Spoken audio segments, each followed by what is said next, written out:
Era una noche de tormenta sobre la vasta llanura castellana, cuando Caleb Montero escuchó los cascos de un caballo frenando en seco frente a su herrería.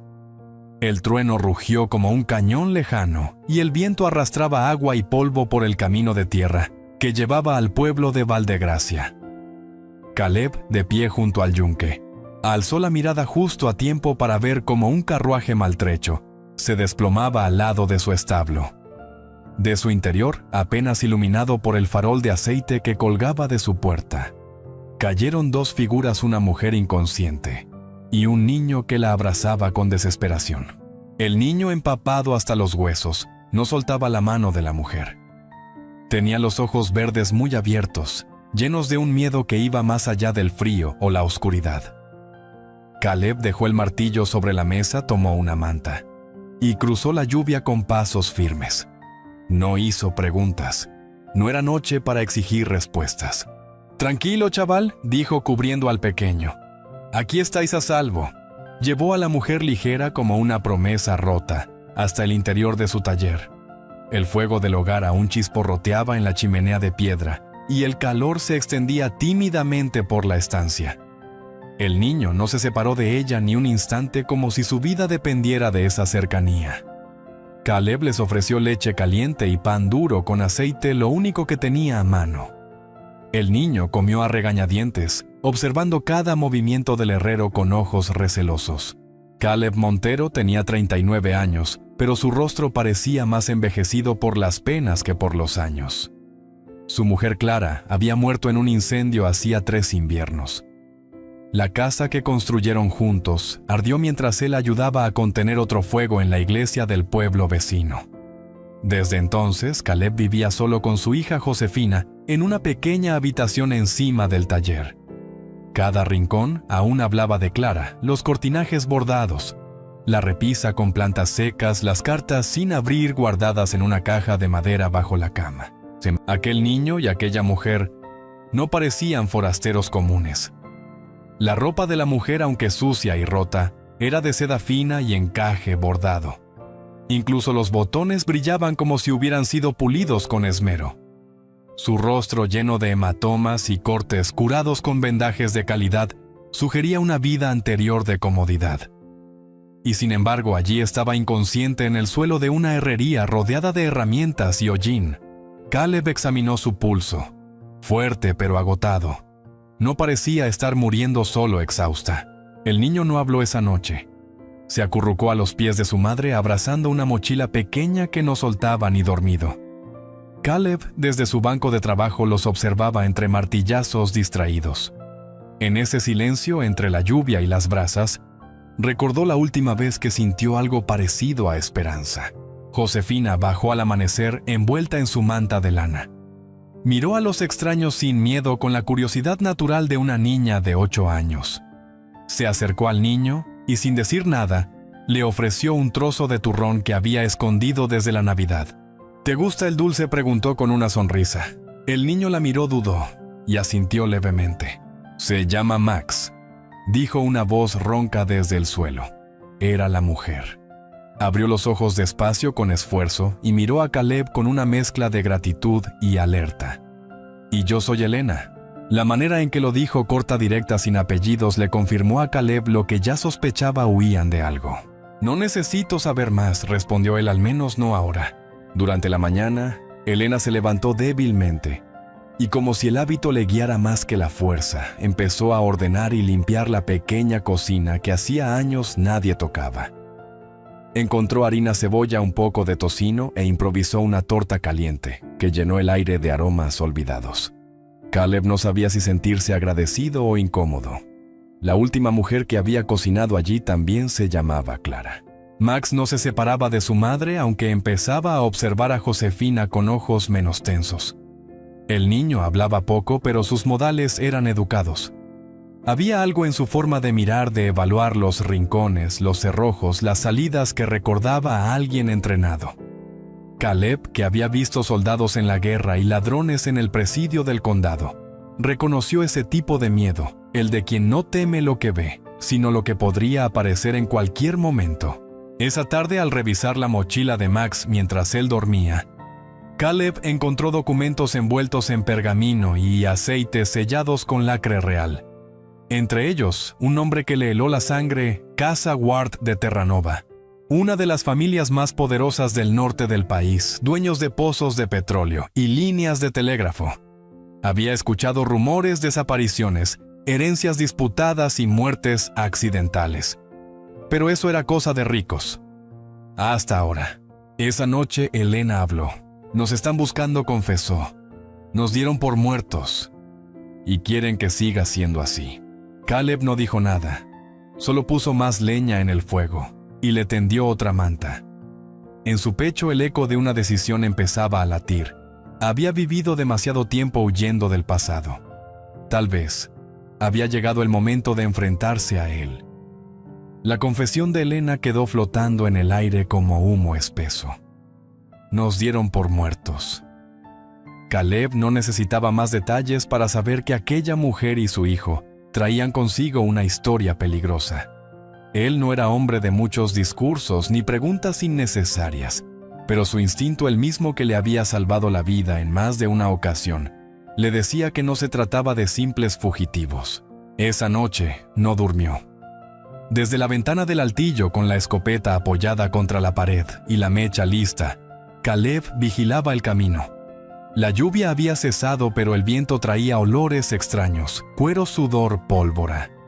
No sabía si era paranoia o experiencia, pero algo dentro de él le susurraba que el peligro ya estaba en marcha. Al amanecer, salió al corral con el hacha al hombro y cortó leña como si el mundo dependiera de ello. Josefina jugaba con Max bajo el cobertizo. El niño empezaba a soltar algunas palabras. Hablaba despacio con voz baja, pero sus frases estaban bien construidas. Usaba expresiones elegantes propias de los hijos de abogados o comerciantes educados en Madrid. Josefina, con su espontaneidad infantil, lo había hecho sonreír al menos 3 veces aquella mañana. Elena, por su parte, se había despertado más firme. Vestía una blusa de lino que había encontrado entre las cosas de Clara y un delantal de cocina que casi parecía hecho a medida. Aunque sus ojos seguían mostrando el rastro de las noches sin sueño, su espalda estaba recta y su mirada determinada. «Sé lo que estás pensando, Caleb», dijo mientras él vertía agua caliente en una cafetera vieja. «Pero no hemos venido a causarte problemas. Si lo prefieres, podemos irnos esta misma tarde». «No voy a echar a nadie que no tenga a dónde ir», respondió él sin mirarla. «Pero tienes que contarme la verdad, toda». Elena respiró hondo. Sus manos apoyadas sobre la mesa temblaban ligeramente. Entonces habló.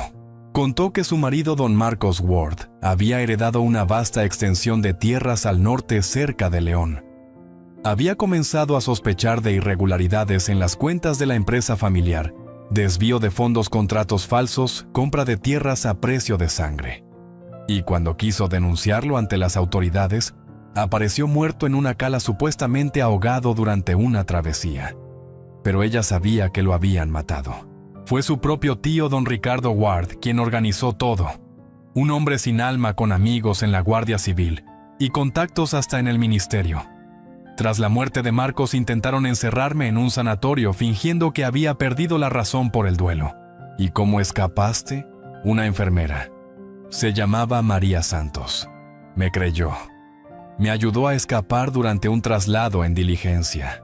Hicimos creer a todos que habíamos muerto en un accidente en el desfiladero de Pinos Cuervos. Hasta se organizó un entierro sin cuerpos.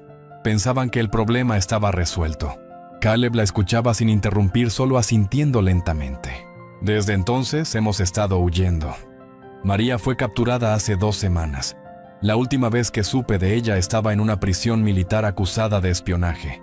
Y ahora nos quedan días antes de que nos encuentren. ¿Qué quieren exactamente de Max? Todo. Es el heredero legítimo. Y mientras esté vivo, Ricardo no puede disponer libremente de la fortuna ni de las tierras. Por eso quieren eliminarlo del mapa. El silencio entre ambos fue sepulcral. Caleb se levantó, tomó su sombrero de ala ancha y dijo: «Hoy es día de mercado. Voy a bajar al pueblo. Necesitamos víveres y respuestas.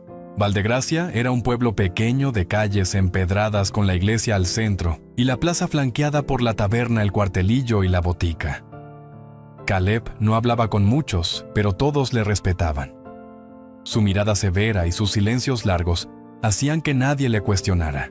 En la taberna, fingiendo pedir un saco de harina, entabló conversación con Mateo el posadero, un hombre de orejas grandes y lengua suelta. «Dicen que esta semana han llegado forasteros con acento del norte», dijo Mateo mientras servía vino a un grupo de arrieros. Uno de ellos preguntó por un herrero viudo que vivía al margen del pueblo. «¿No eres tú?», Caleb asintió sin mostrar expresión. Y también preguntaron por una mujer con un niño pequeño. «¿Sabes algo de eso?». «¿Por qué me lo preguntas?». «Porque no me gustan los tipos que pagan con monedas doradas pero no dejan nombres, ni los que inspeccionan la iglesia sin ser creyentes». De camino a casa, Caleb tomó un atajo por el río. Su mente trabajaba rápido. Sabía que el enemigo ya estaba cerca y que si no actuaban con inteligencia, la desgracia volvería a golpear su puerta. Cuando llegó, encontró a Elena enseñando a Max a leer junto al fuego y a Josefina dibujando animales en la ceniza del horno. «Tenemos poco tiempo», dijo Caleb cerrando el pestillo con fuerza. «Mañana al amanecer montamos un plan. Pero necesitaremos ayuda y alguien que sepa cómo manejar documentos». «Yo tengo lo que necesitamos», respondió Elena abriendo su mochila. «Copias de registros contables, cartas firmadas por Ricardo y... esto». Sacó una pequeña cruz de oro grabada con el escudo de los Ward. Según ella, era la prueba de que Max era descendiente directo. Caleb la sostuvo entre los dedos. Pesaba como una sentencia. «Entonces no huimos más», declaró. «Si quieren guerra la tendrán, pero la libraremos a nuestra manera». Esa noche Caleb no soñó con fuego. Soñó con caminos abiertos y niños que reían entre campos de trigo. Y por primera vez en mucho tiempo, al despertar, sintió que el mundo aún podía ofrecer algo más que dolor. El amanecer llegó con un silencio inusual. El aire olía a hierba mojada y pólvora vieja. Caleb se había levantado antes que el gallo, como en sus días de joven miliciano. Mientras cortaba pan seco y lo untaba con manteca, repasaba mentalmente los pasos del plan. No había lugar para errores. No si quería proteger a Elena, a Max y sobre todo a su hija Josefina. Elena apareció en la cocina con el cabello recogido y una determinación que ya no se escondía en sus gestos. A pesar de las sombras bajo los ojos, tenía la mirada encendida. Max dormía arriba y Josefina leía sentada sobre un saco de trigo.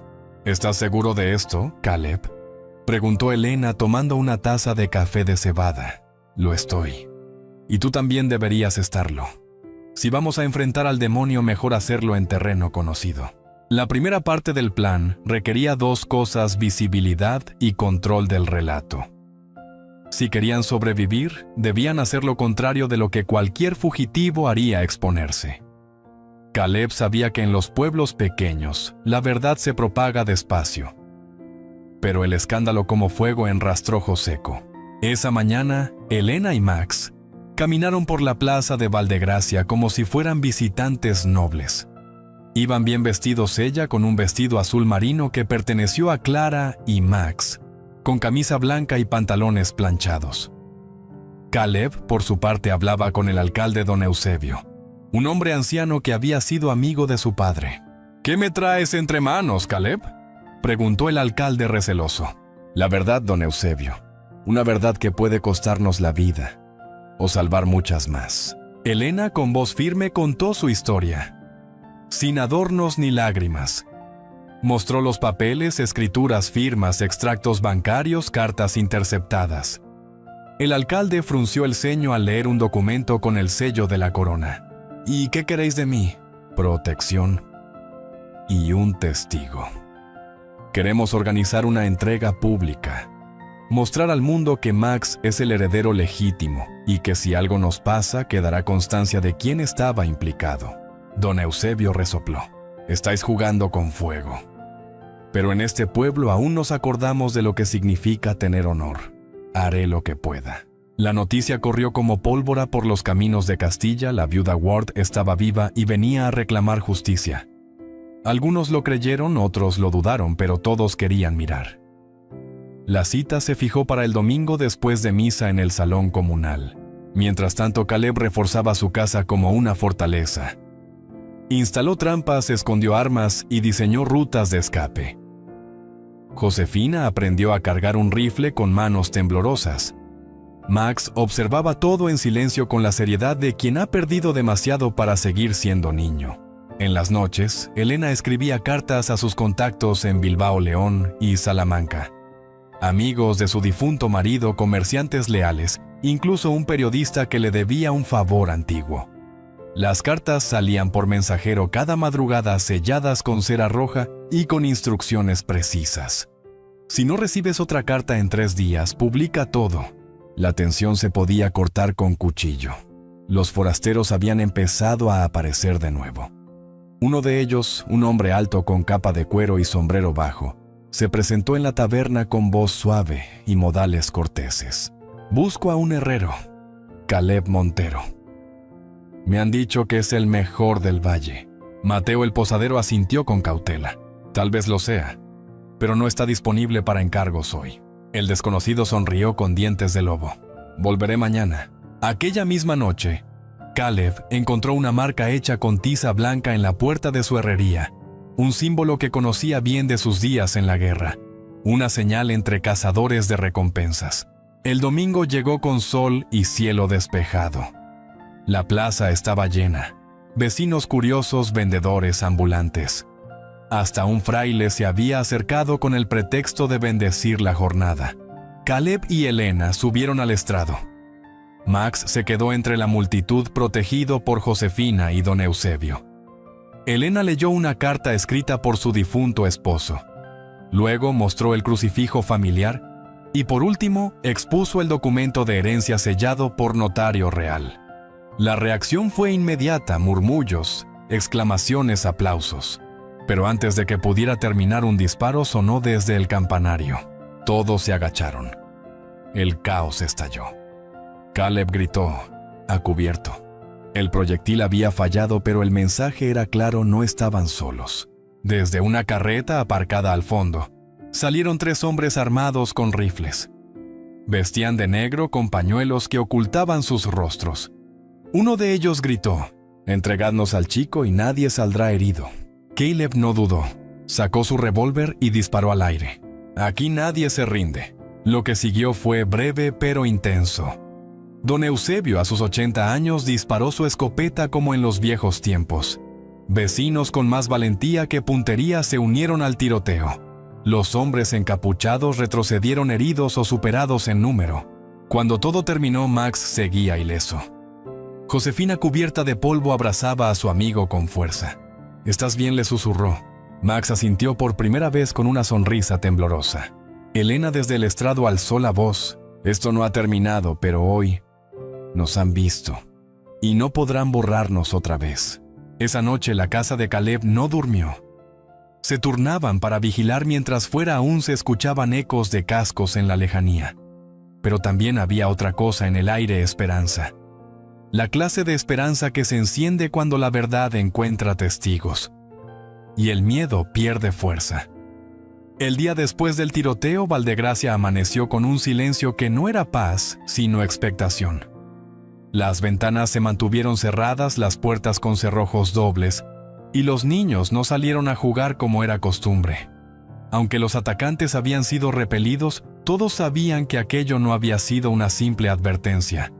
Habían intentado matar a Elena y al heredero. Caleb no salió del taller ese día. Trabajó desde el alba reforzando cada tabla, cada bisagra. Revisó las trampas escondidas, cargó todas las armas y enseñó a Josefina cómo mantenerse oculta en un doble fondo bajo el suelo.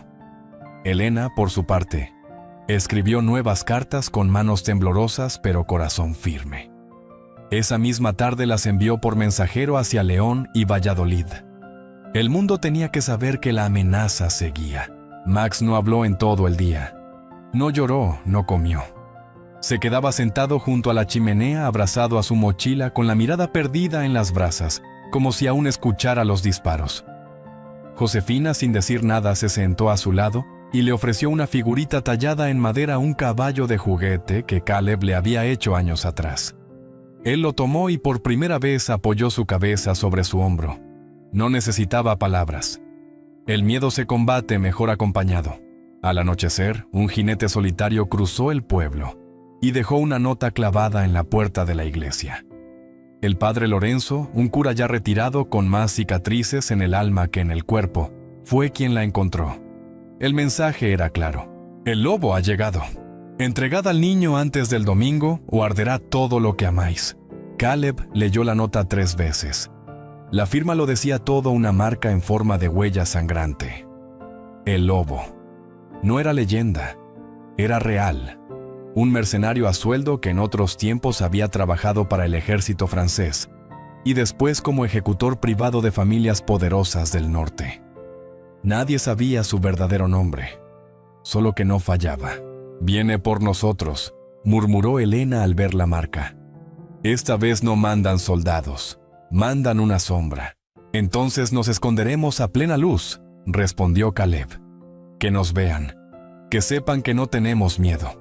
El viernes por la noche, Caleb y Elena reunieron al pueblo en el almacén del viejo molino. Nadie quiso hablar en voz alta, pero todos escucharon. Entre faroles y bancos improvisados, Caleb tomó la palabra: «Esto ya no se trata solo de Max. Se trata de todos. Si nos doblegamos hoy, mañana vendrán por vuestros hijos, vuestras casas, vuestras tierras. El miedo no puede ser quien mande en Valdegracia». Hubo murmullos, miradas cruzadas. Algunos asintieron, otros dudaban. Fue doña Remedios, la boticaria, quien dio el primer paso al frente. «Contad conmigo. Tengo brebajes que adormecen hasta un toro y pólvora escondida desde la guerra carlista». Detrás de ella vinieron otros: el herrero joven, el panadero, 2 hermanos pastores que sabían disparar desde los 12 años. No eran soldados, pero eran su gente. Al día siguiente, el pueblo entero se transformó. En el campanario instalaron un vigía con catalejo. Las mujeres preparaban vendajes, aceite hirviendo y comida seca. Los hombres cavaban zanjas y escondían lanzas bajo los adoquines. Parecía un pueblo medieval preparándose para el sitio de un castillo. Pero esta vez, el castillo era un niño con ojos tristes. Caleb enseñó a disparar con calma.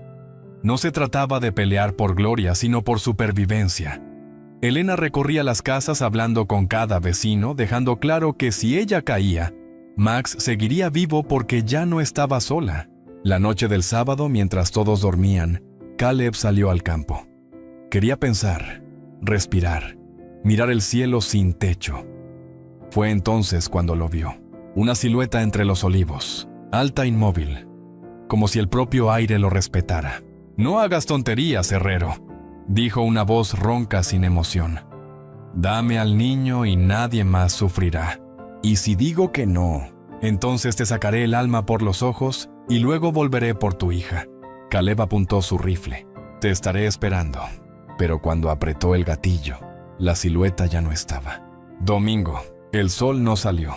Las nubes bajas cubrían el cielo como una mortaja y el aire olía a hierro. Valdegracia estaba en silencio. Todos en sus posiciones, las puertas selladas, los niños escondidos. Caleb se preparó con armadura invisible, su fe, su amor por Josefina, su deuda con Clara, su promesa a Elena. A las 10 en punto, un grupo de jinetes apareció por el camino del este, silenciosos en formación, todos vestidos de negro. En el centro cabalgaba el lobo con capa larga y sombrero gris. Su rostro cubierto, pero sus ojos brillaban como acero. Se detuvieron frente a la plaza. «Última oportunidad», gritó. «¡Entregad al niño!». Desde el balcón del ayuntamiento, Elena apareció con Max de la mano. «Aquí estoy», gritó con voz firme. «Y no nos moveremos». Entonces todo estalló. La batalla fue breve, pero feroz. El lobo no era leyenda, por nada movía la espada como si bailara con la muerte. Pero Valdegracia no era un pueblo cualquiera. Era un pueblo cansado de agachar la cabeza. Doña Remedios arrojó aceite hirviendo desde el techo del almacén. El panadero disparó su escopeta desde una carreta invertida. Caleb, con el rifle al hombro, cubría la retaguardia. Y fue Josefina quien, escondida tras el campanario, disparó el tiro que derribó al caballo del lobo. Cuando cayó al suelo herido, intentó levantarse, pero Max se plantó delante de él. Por primera vez habló claro con voz firme. «No volverás a hacernos daño». El pueblo entero lo oyó. Y en ese instante, el lobo se rindió. Esa noche, bajo un cielo limpio, por fin, Caleb miró a Helena mientras el fuego ardía en la plaza. Habían vencido. No porque fueran más fuertes, sino porque habían decidido dejar de huir. «Hoy ganamos una batalla», dijo ella, «pero mañana empieza la guerra. Entonces que nos encuentre preparados», respondió Caleb. Y por primera vez, se permitieron sonreír. Después de la batalla, el silencio volvió a Valdegracia, pero ya no era un silencio de miedo. Era un silencio de respeto, de descanso merecido, de cicatrices, que aún ardían pero que sabían que pronto empezarían a sanar. El lobo había sido entregado al cuartelillo del pueblo vecino. No sin dificultades, incluso herido, seguía siendo peligroso. Pero no más que la decisión de un pueblo unido. Don Eusebio, el alcalde, firmó el acta oficial con una pluma temblorosa pero firme. Se enviaron telegramas a la Guardia Real en León. No hubo más secretos. El nombre de Helena Ward empezó a circular por comarcas ya no como fugitiva, sino como sobreviviente y denunciante. En la herrería de Caleb, la vida poco a poco recuperaba ritmo. Las herramientas volvían a sonar. El yunque cantaba bajo el martillo. Y aunque la vigilancia seguía, se respiraba otro aire. Josefina pasaba los días con Max enseñándole juegos, canciones y cuentos de su madre. Él, en cambio, empezaba a reír con más frecuencia. Su risa aún era frágil, como si pidiera permiso al mundo cada vez que aparecía. Pero estaba ahí, viva. Una mañana, mientras Helena colgaba sábanas en el patio, Caleb se le acercó con un sobre en la mano. «Ha llegado esto», dijo, tendiéndoselo. «Viene de Salamanca». Helena lo abrió con manos inquietas. Leyó en silencio. Sus ojos se humedecieron. «Es de Ramón Izquierdo, el notario que ayudó a Marcos con las escrituras originales. Está dispuesto a testificar. Dice que guarda copias y que ha visto con sus propios ojos cómo el tío Ricardo manipuló documentos tras la muerte de mi marido». Caleb asintió despacio. Entonces ya no hay vuelta atrás. Alguna vez la hubo. Los días siguientes se dedicaron a preparar el viaje. La meta era Clara, Valladolid, donde se encontraba el juzgado regional. Helena presentaría las pruebas, y con suerte el tribunal pondría fin a la usurpación de la fortuna Ward, y abriría una investigación a nivel nacional. Pero el camino no sería fácil. «No podemos ir todos», dijo Caleb una noche mientras revisaban mapas sobre la mesa de la cocina. «Si nos ven juntos, seremos un objetivo muy visible». «Entonces ve tú con Max», sugirió Helena. «Yo viajaré por otra ruta con el notario. Nos encontraremos en la ciudad». Caleb la miró. Había aprendido a leerla como se lee el fuego por su crepitar silencioso por el temblor del aire. Sabía que ella no lo decía por prudencia solamente. Quería protegerlo. «No dejaré que vayas sola. Tampoco dejaré que Max quede sin un padre que lo defienda». Las palabras flotaron en el aire. Ni siquiera se dieron cuenta del peso que llevaban hasta que se escucharon. «Padre. Defender». Caleb tomó su mano. No había más que decir. La partida fue al alba. Max y Caleb viajaban en una carreta vieja disfrazada de comerciante de sal. Helena salió horas más tarde acompañada por el notario en una diligencia que hacía escala en varios pueblos. En el camino, Max comenzó a hacer preguntas. Preguntó por caballos, por trenes, por su madre y por Josefina. Caleb respondía con calma, pero notaba que cada palabra tejía algo más fuerte entre ellos. Algo que no tenía nombre, pero que se parecía mucho a familia. En la tercera noche de viaje, se detuvieron en una venta de carretera. Caleb pidió pan y agua.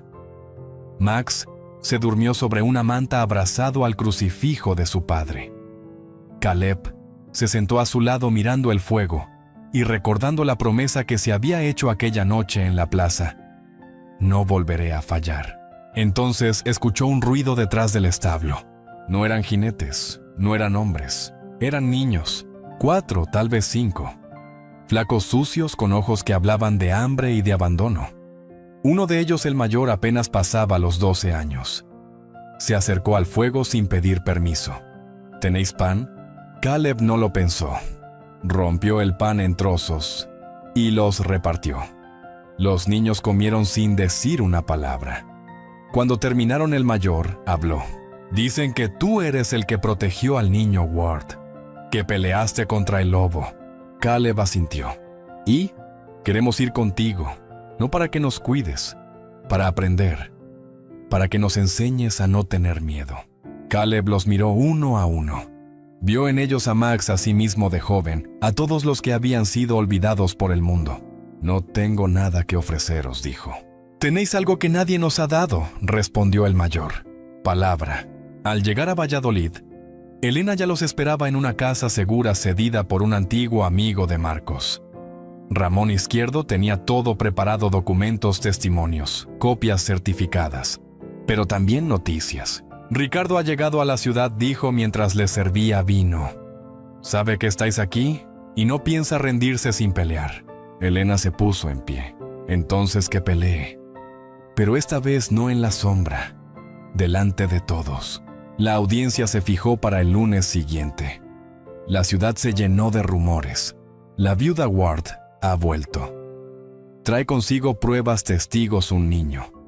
El viejo Ricardo está furioso. Pero mientras los poderosos se preparaban, Caleb y Elena hicieron algo más poderoso: aún hablaron con la gente. Fueron a escuelas, mercados, plazas. Contaron su historia no como víctimas, sino como testigos.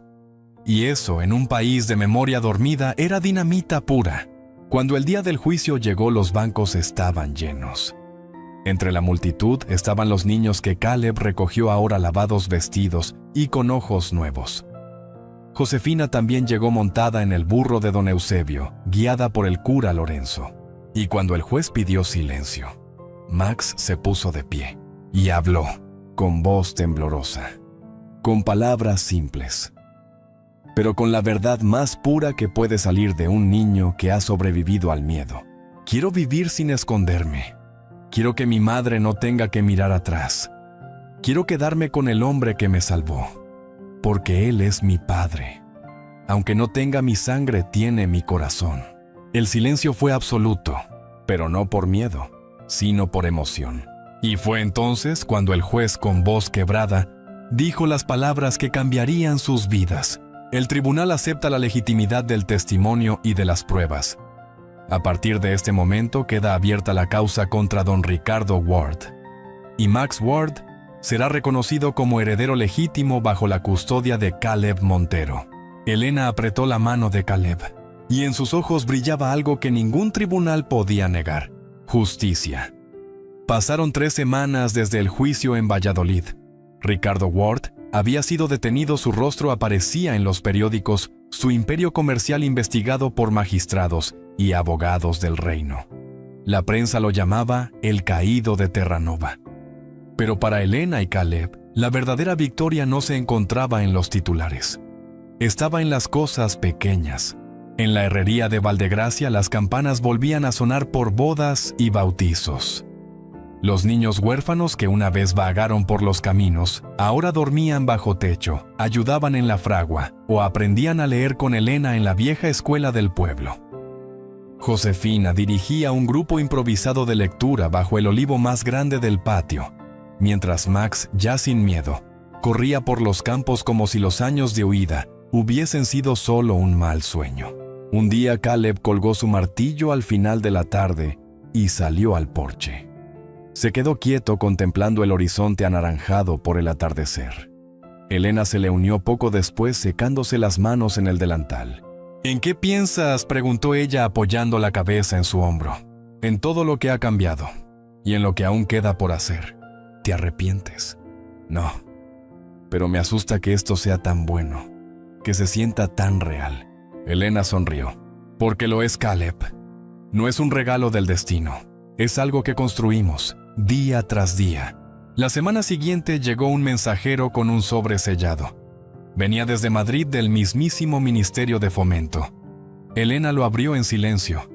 Luego leyó en voz alta: Por resolución del Consejo de la Corona, se reconoce la constitución legal de la Fundación Fénix, dedicada a la protección de menores en situación de abandono o violencia. Sede principal, Valdegracia. Caleb levantó una ceja. Fénix, renace de las cenizas, ¿no? Como nosotros. Y así empezó otra historia. La herrería de Caleb se transformó sin dejar de ser lo que era. A un lado aún ardía el fuego del hierro. Al otro se construyeron aulas sencillas de madera, dormitorios modestos y una pequeña biblioteca con libros donados por vecinos y nobles con conciencia.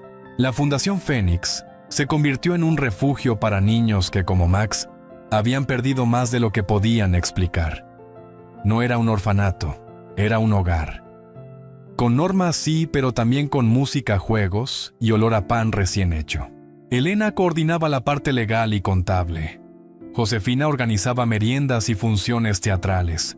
Max, con ayuda de Caleb, enseñaba a los nuevos a clavar clavos, montar a caballo o simplemente a mirar al mundo sin bajar la cabeza. Una tarde, mientras barría la entrada, Elena escuchó voces nuevas. Era una mujer con 2 niños. Sus ropas estaban gastadas, sus manos agrietadas. El menor tenía fiebre. ¿Aquí? ¿Ayudan a los que no tienen a dónde ir?, preguntó la madre casi susurrando. Elena se agachó al nivel del niño, le acarició el pelo y respondió con voz serena. Aquí ayudamos a quienes el mundo ha olvidado. Pase usted. Esa noche Max dejó su cama para dársela al pequeño. Josefina preparó sopa con las últimas zanahorias del huerto. Y Caleb reforzó la valla del patio por si acaso. No hacía falta decir más. Aquello que estaban haciendo funcionaba. El invierno llegó con nieves tempranas. El fuego nunca faltó en la chimenea. Se cantaban villancicos en el comedor común y se organizaban juegos en el establo convertido en salón. Una noche de diciembre, cuando todo parecía tranquilo, Elena encontró a Caleb en la fragua puliendo una vieja cruz de hierro. ¿La recuerdas?, le preguntó él. Es la que Max llevaba colgada cuando os encontré. Claro que la recuerdo. He pensado en fundirla en algo nuevo. No para olvidar, sino para transformarla. Elena se acercó. ¿Qué tienes en mente? ¿Un cartel para poner sobre la puerta que diga: aquí no se repara solo el metal, también el alma? Ella sonrió. Hazlo. Que sea de los dos. El Día de Reyes, el pueblo organizó una fiesta en la plaza. Por primera vez en años no había temor. Solo niños riendo, músicos con guitarras y pasteles hechos con lo que se pudo reunir. Don Eusebio, ya retirado como alcalde, subió al estrado improvisado y alzó una copa de vino dulce. A los que no se rindieron, a los que eligieron quedarse, a quienes hacen de este lugar un lugar donde uno puede volver a empezar. Todos aplaudieron. Y en el centro de esa plaza, bajo la mirada de una luna redonda y cómplice, Max se acercó a Caleb. Papá, dijo sin dudar. Caleb se arrodilló conteniendo la emoción. ¿Sí? ¿Tú crees que mamá estaría orgullosa? El herrero lo abrazó con fuerza. No lo dudes, está orgullosa de ti y de todo lo que estamos construyendo juntos. Años después, en los mapas antiguos del reino, junto al nombre de Valdegracia, alguien escribió a mano: aquí nació algo más fuerte que el miedo. Y en el portón de madera de la Fundación Fénix, la cruz de hierro brillaba bajo el sol como un faro silencioso. Porque hay fuegos que destruyen. Y otros, como el de esta historia, que iluminan caminos para quienes se atreven a vivir con coraje y amor. A medida que el invierno se alejaba y los primeros almendros comenzaban a florecer en los campos de Valdegracia, la vida en la Fundación Fénix seguía su curso. Las rutinas estaban bien marcadas: desayuno al amanecer, clases por la mañana, trabajo en la herrería o el huerto por la tarde, y cuentos junto al fuego antes de dormir. Pero con la calma llega también el eco del pasado. Una mañana, mientras Caleb revisaba los goznes de la puerta principal, recibió una carta inesperada. Venía sellada con un emblema dorado, un halcón rodeado de espigas. No era de un funcionario ni de un viejo amigo. Era del marqués de Azuaga, un noble poderoso del sur, conocido por su influencia política y por haber sido socio de Ricardo Ward años atrás. Elena leyó la carta en silencio, sus ojos detenidos en cada palabra, como si buscaran veneno entre las letras. «Nos invitan a Sevilla», murmuró. «El marqués dice querer colaborar con la fundación. Asegura que se arrepiente de su pasado y que desea limpiar su nombre». «¿Y tú le crees?», preguntó Caleb sin levantar la vista de su trabajo. «No. Pero si lo ignoramos puede que se convierta en un enemigo más peligroso. Entonces iremos preparados». El viaje a Sevilla se organizó con discreción. Elena viajaría con Max y 2 de los niños mayores de la fundación, que ya sabían leer y escribir. Caleb iría por separado a caballo con su vieja escopeta escondida en la montura y los sentidos bien afilados. Cuando llegaron a la ciudad, los recibió con su habitual esplendor. Balcones floridos, patios con fuentes cantarinas y calles empedradas donde resonaban guitarras lejanas. Pero detrás del perfume de azahar había ojos que miraban demasiado y sombras que se movían en silencio. El marqués los recibió en su hacienda, una finca enorme con columnas blancas y tapices antiguos. Su voz era suave, sus modales exquisitos, pero sus palabras tenían el filo de una daga envainada. «Admiro lo que habéis construido, doña Elena», dijo mientras servía vino. «Sois un símbolo de resistencia. Y creo que juntos podríamos expandir la fundación, incluso más allá de Castilla». «No busco riqueza», respondió Elena con frialdad. «Solo justicia para los que no la tienen». «Justicia», repitió el marqués con una sonrisa que no llegaba a sus ojos. Palabra peligrosa en estos tiempos. Esa noche, en la posada donde se alojaban, Caleb reunió a todos en la pequeña habitación de madera. Cerró bien la puerta y bajó la voz. «Este hombre no ha cambiado, lo huele el aire. Hay algo que quiere, y no es ayudar. Quizás información», dijo Elena. «O acceso a los registros de nuestros niños. Podría vender esos datos a compradores en América o África. Niños sin familia. Son mercancía para ciertos hombres». Max, que escuchaba en silencio desde una esquina, apretó los puños. «No dejaré que nadie de aquí vuelva a pasar por lo que pasé yo». Caleb se acercó y le apoyó una mano en el hombro. «Y no lo harás, hijo, porque esta vez no estamos solos». Al día siguiente, mientras el marqués organizaba un banquete para honrar la labor social de los nuevos tiempos, Caleb se infiltró en los archivos de la hacienda. Lo que encontró le heló la sangre. Listados de nombres, edades, características físicas. Todo escrito con tinta roja. Muchos ya marcados con cruces, como si hubieran desaparecido. Regresó a la posada con los documentos escondidos entre el forro de su chaqueta.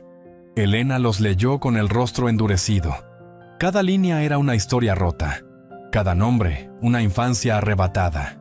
«Esto no es filantropía», susurró. «Es tráfico de menores disfrazado de ayuda caritativa». «Entonces lo desenmascaramos», dijo Caleb. «Pero no aquí. No en su terreno. Lo traemos a nuestro mundo». Volvieron a Valdegracia 2 días después.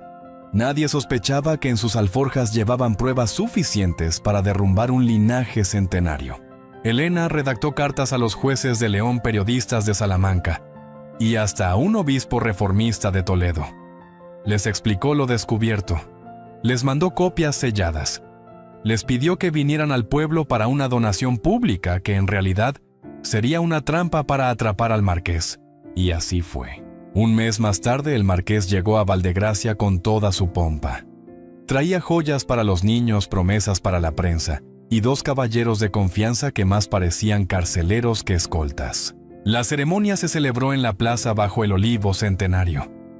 Elena, con vestido sencillo, leyó un discurso sobre la importancia de la transparencia en las obras de caridad.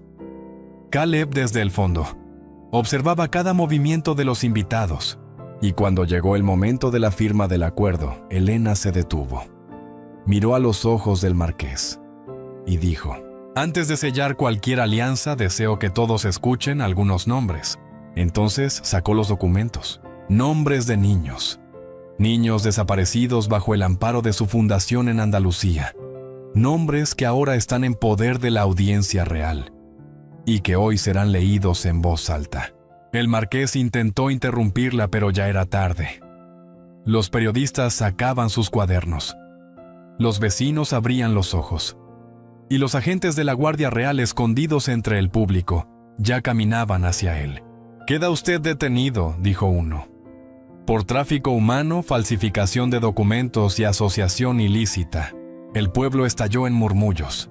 Elena respiró hondo. Max la abrazó con fuerza. Caleb sonrió.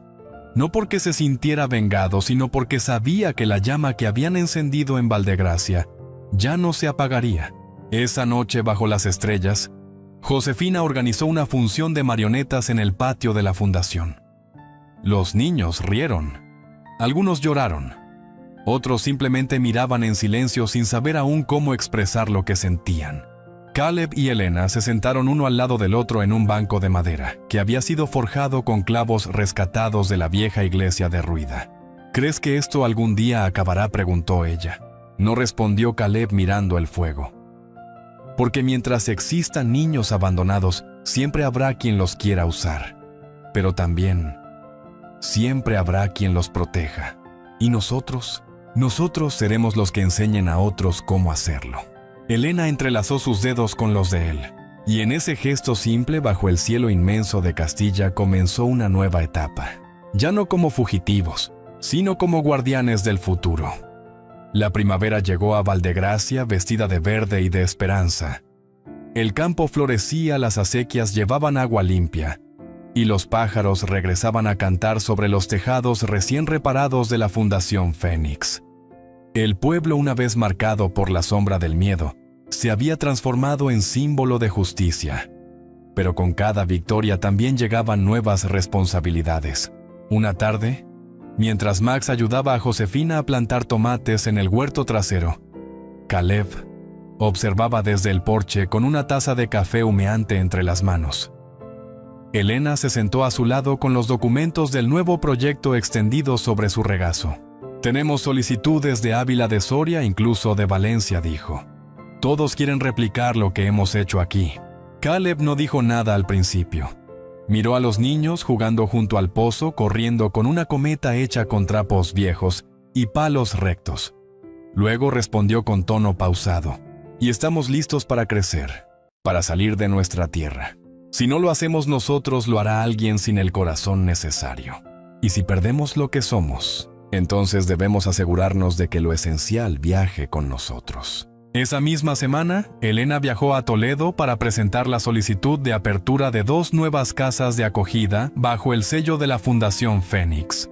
Viajó con un pequeño séquito la joven Inés, una de las primeras niñas acogidas ya convertida en ayudante de maestra, y Ramón Izquierdo, el notario fiel que ahora asesoraba jurídicamente a la fundación. Mientras tanto, Caleb se quedó en Valdegracia al mando. Organizó turnos de vigilancia, mantuvo las tareas del taller y supervisó el cuidado de los más pequeños. En el fondo no estaba del todo cómodo sin Elena cerca. La ausencia se sentía en la casa, en los pasillos, incluso en el sonido del silencio por la noche. Josefina notó su inquietud. «¿La echas de menos?», le preguntó sin rodeos una noche mientras él cenaba pan con ajo. «Más de lo que admito», respondió Caleb, esbozando una sonrisa torcida. «¿Y por qué no se lo dices? Porque a veces cuesta más decirte necesito que enfrentarse a un lobo armado». Días después una carta llegó de Toledo, breve, escrita a mano por Elena. Decía: «Todo marcha bien, pero ha aparecido un nuevo actor. El conde de Valcárcel. Quiere colaborar. Pero hay algo en su tono. Me recuerda al marqués. Vendré con cautela. No te preocupes por mí. Cuida de Max». Caleb leyó la nota 3 veces. Luego la quemó en la chimenea como solía hacer con todo lo que no quería que los niños vieran. Esa noche no durmió.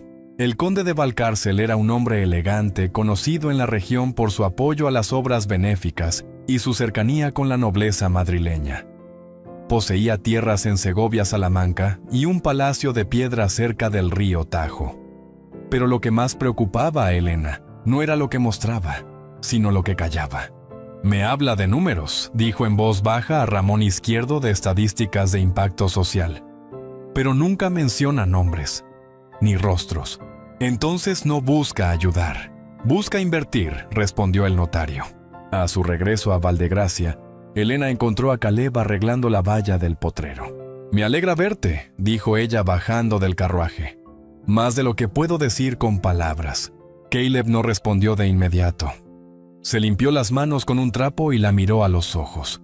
«He aprendido a nombrar lo que siento», dijo con voz queda. «Y sí, te he echado de menos». Helena sonrió. Le tomó la mano. No hizo falta decir más. Esa noche, mientras cenaban pan con queso y lentejas, Helena compartió su preocupación. El conde tiene contactos, recursos y muchos ojos puestos en nosotros. ¿Y qué propone? Invertir una suma considerable para profesionalizar la fundación, a cambio de un lugar en el consejo. Caleb bebió un sorbo de vino y dejó la copa sobre la mesa. «No queremos un negocio, queremos un hogar». «Lo sé, pero si rechazamos su oferta puede mover influencias para bloquear nuestras aperturas futuras. Entonces hagámoslo público. Mostremos lo que somos. Dejemos que la gente vea quiénes somos realmente». La solución llegó con una idea de Josefina, una jornada de puertas abiertas. Invitarían a todos, campesinos nobles, comerciantes, maestros, a conocer la fundación, convivir con los niños, ver el taller, el huerto, las aulas. Que la bondad no se explicara con números, sino con gestos. La noticia corrió rápido. El domingo siguiente, más de 100 personas se reunieron en Valdegracia. Llegaron desde pueblos cercanos, e incluso algunos desde la capital. Traían pan, libros, juguetes. Y se fueron con otra cosa: historias. Historias de Max, de Inés, de los gemelos, rescatados del hospicio de Ávila, de la niña muda, que ahora cantaba en el coro del pueblo. El conde de Valcárcel también asistió. Mantuvo su sonrisa de porcelana durante toda la visita. Pero cuando vio a Max enseñar a los visitantes cómo afilar una herradura, bajó la mirada. Sabía que no podía comprar eso, ni controlarlo. Días después, envió una nota diplomática anunciando que retiraba su propuesta por motivos personales.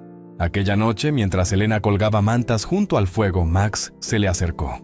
«Mamá, todo esto es para siempre». Helena se arrodilló ante él. Le tomó las manos. «Nada en este mundo es para siempre, hijo.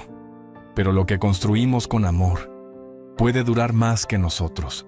Max asintió. Y con voz tranquila, como quien descubre una verdad sencilla, dijo: «Entonces quiero quedarme aquí y ayudar». En lo alto del campanario de Valdegracia, la veleta giró con el viento. Un viento nuevo, limpio. No traía amenazas ni noticias oscuras. Solo aire fresco de campo de futuro. Y bajo ese cielo limpio, Caleb y Helena se sentaron en el banco de siempre mirando a los niños jugar. «¿Lo sientes?», preguntó ella. «¿El qué?». «La raíz que echa la semilla. La tierra que ya no tiembla». Caleb cerró los ojos. Respiró hondo. «Sí, lo siento». Y por primera vez supo que ese lugar no era solo su refugio. Era su hogar. El verdadero. El verano llegó a Valdegracia con fuerza, tiñendo los campos de trigo dorado y llenando el aire con el zumbido constante de las cigarras. La Fundación Fénix, ahora reconocida más allá de Castilla, respiraba con la energía de un pueblo que había decidido caminar sin miedo. Cada mañana los niños se formaban en el patio para comenzar las tareas.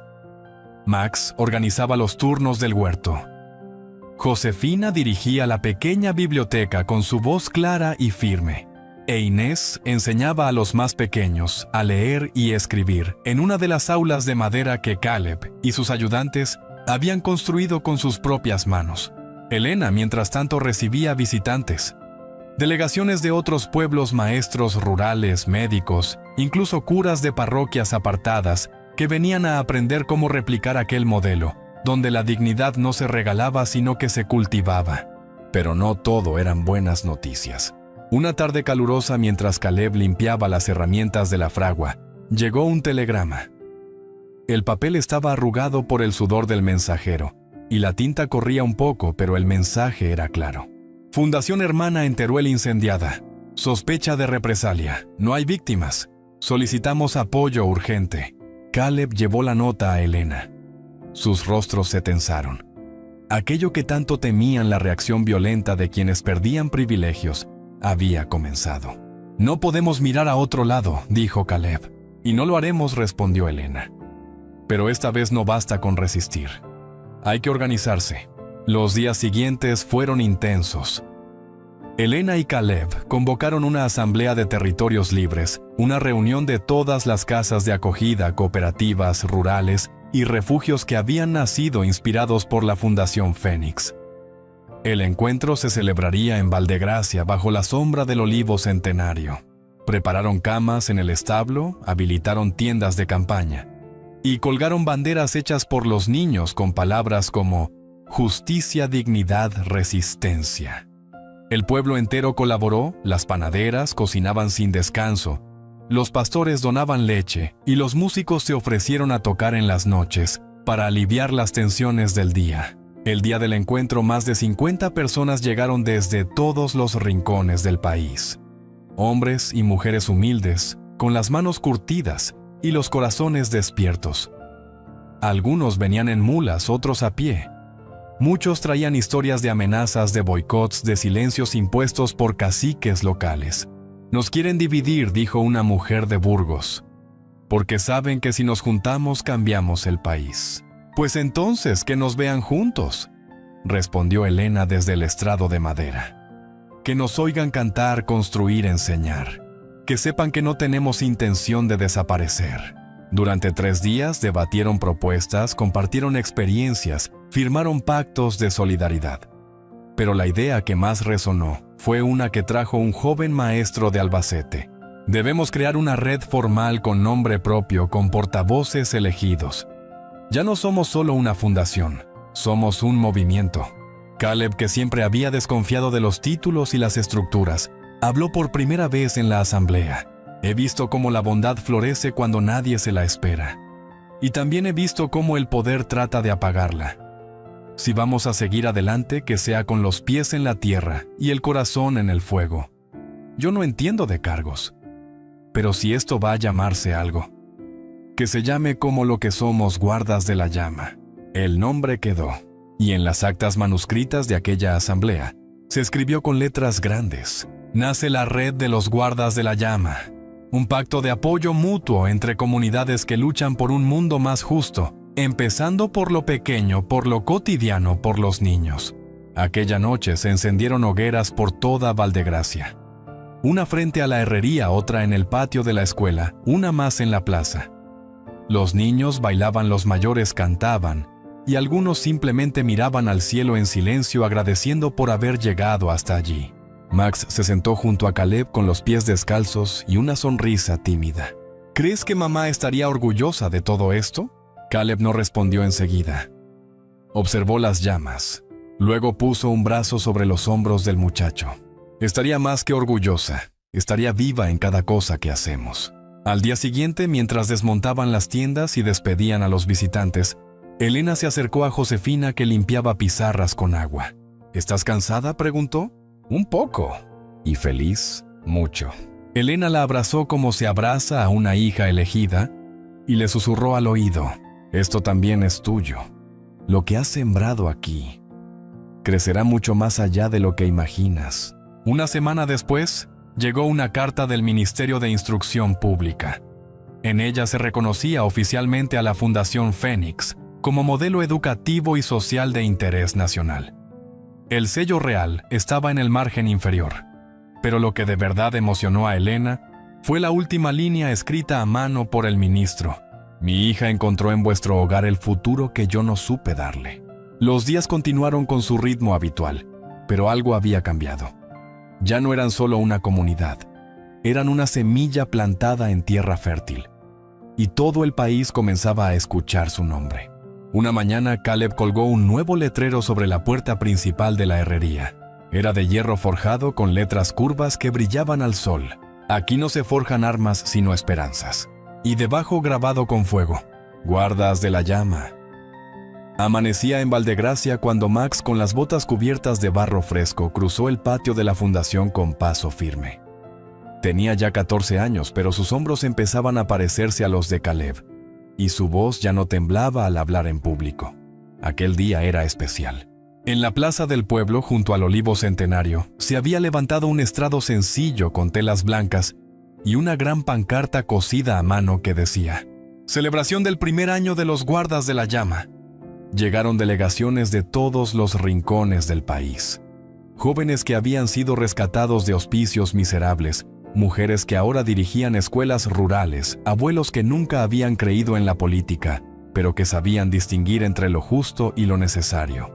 Y allí estaban también los fundadores Helena con su vestido de lino claro y su mirada firme, Caleb con su camisa remangada y las manos marcadas por el hierro, Josefina ahora adolescente con un cuaderno lleno de versos, e Inés a punto de partir hacia Soria para fundar una nueva sede de la Fundación Fénix. El acto comenzó con música popular.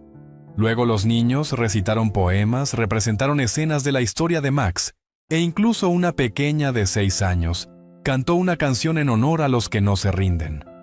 Entre lágrimas, risas y abrazos, el público aplaudía de pie. Helena tomó la palabra en nombre de todos. Hace 2 años esta plaza era un lugar silencioso. Hoy es un lugar donde se siembra palabra, verdad y abrazo. Pero no olvidemos que el miedo aún existe. Solo que ahora sabe que no puede con nosotros. Luego Caleb se acercó al centro del estrado, carraspeó suavemente y dijo con voz pausada: Dicen que los herreros solo saben trabajar el metal, pero no es verdad. A veces lo que más cuesta forjar es la confianza, y eso es lo que hemos hecho aquí. No con fuego, sino con memoria. Después del acto, ya en la tranquilidad del taller, Max encontró a Caleb reparando una vieja bisagra. ¿Puedo ayudarte?, preguntó. Siempre respondió Caleb sin dejar de trabajar. He estado pensando, dijo Max mientras se sentaba en el banco de madera. ¿Y si algún día esto desaparece? ¿Y si alguien vuelve y lo destruye todo? Caleb levantó la vista, se limpió las manos con un trapo y se sentó frente a él. Todo puede desaparecer, hijo, pero lo que construimos dentro de las personas, eso no se quema tan fácilmente. Max asintió. Entonces quiero aprenderlo todo, para que si un día tengo que volver a empezar desde cero, sepa por dónde empezar. Y lo harás, dijo Caleb, porque ya no eres aquel niño que dormía abrazado a una mochila. Ahora eres uno de los que protegen la llama. Esa noche, en la última reunión del día, Josefina leyó una carta que había escrito para los más pequeños. Cuando llegué aquí tenía miedo de perder lo poco que me quedaba. Pero entonces descubrí algo: que el amor no se parte, sino que se multiplica. Que cuando cuidas de otro también te estás cuidando a ti misma. La emoción llenó el ambiente. Y entonces, como en cada final que no quiere ser definitivo, Helena propuso una idea. ¿Y si hacemos algo más? ¿Y si construimos una escuela para formar educadores, no solo niños? Gente que lleve esta forma de vivir a otros rincones del país. Todos aplaudieron. Era el siguiente paso natural. Meses más tarde, donde antes había un campo de trigo abandonado, se erigía un nuevo edificio, la Escuela de la Llama, un centro de formación para futuros maestros cuidadores, líderes comunitarios. Allí no se enseñaban solo letras o números, sino cómo escuchar, cómo sanar, cómo resistir sin odiar. Y al frente de aquella escuela, por decisión unánime, estaba Josefina. Ya no como la hija de Caleb, sino como la mujer que aprendió a ver en cada niño una oportunidad de transformar el mundo. Helena, por su parte, continuó viajando, reuniéndose con jueces políticos, incluso con el mismísimo ministro de la corona. Pero nunca dejó de volver a Valdegracia. Siempre volvía. Caleb envejecía con serenidad. Seguía forjando piezas, arreglando ruedas y enseñando a los jóvenes el arte de golpear el hierro sin romperlo. Y cada vez que alguien le preguntaba cómo había empezado todo, respondía lo mismo. Una noche de tormenta, 2 almas tocadas por el miedo llamaron a mi puerta. Y yo, por primera vez en mucho tiempo, abrí. Un día, bajo el olivo, ya anciano, Max, ahora convertido en un joven hombre, escribió sobre la piedra del banco: aquí comenzó lo que nunca debió apagarse. Y junto a él grabó otro mensaje: si alguna vez pierdes el camino, vuelve aquí. No por respuestas, sino por calor. Y ahora que tú, lector o lectora, has llegado hasta aquí, queremos hacerte una pregunta. ¿Qué llama protegerías tú si supieras que encenderla puede cambiar la vida de alguien para siempre? Fin de la historia.